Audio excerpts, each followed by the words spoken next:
Voici les 4 principales informations d'actualité marocaine du mercredi 10 janvier 2024. Les prix des pommes de terre ont fortement augmenté au Maroc en raison de la sécheresse et de la baisse de la production. Le prix du kilo dépasse désormais les 6 à 7 dirhams, ce qui a suscité l'indignation des consommateurs. Les intermédiaires sont également accusés d'augmenter les prix avant la mise en vente au marché de gros.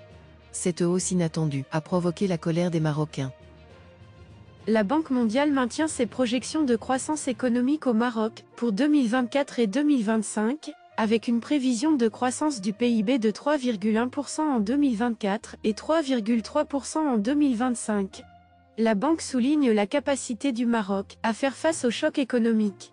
Elle souligne également que la croissance progressera dans certaines économies de la région MENA, tout en mettant en garde contre l'impact des incertitudes causées par le conflit au Moyen-Orient. Au niveau mondial, la banque prévoit un ralentissement de la croissance cette année, avec un taux de croissance projeté de 2,4%. En 2023, le Maroc a enregistré une hausse des investissements dans l'écosystème start-up, le plaçant dans le top 3 des pays de la région MENA. Dans l'ensemble, les investissements dans la région ont connu une croissance modeste de 1,7%, mais cette augmentation cache une baisse de près de 35% si l'on exclut le financement par emprunt. La fintech a attiré la plupart des financements dans la région, suivi des super applications. Seules 52 startups fondées par des femmes ont levé des fonds en 2023. Les investisseurs du Moyen-Orient et de l'Afrique du Nord étaient les plus actifs.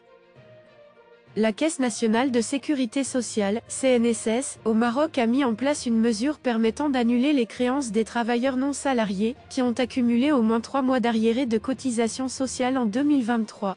Les travailleurs doivent régler l'arriéré correspondant au mois de décembre 2023 et se conformer au paiement des cotisations pendant 12 mois.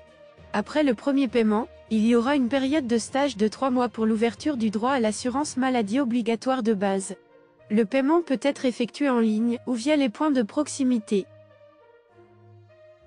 C'est la fin de notre bulletin d'information. Retrouvez-nous tous les jours pour d'autres actualités marocaines.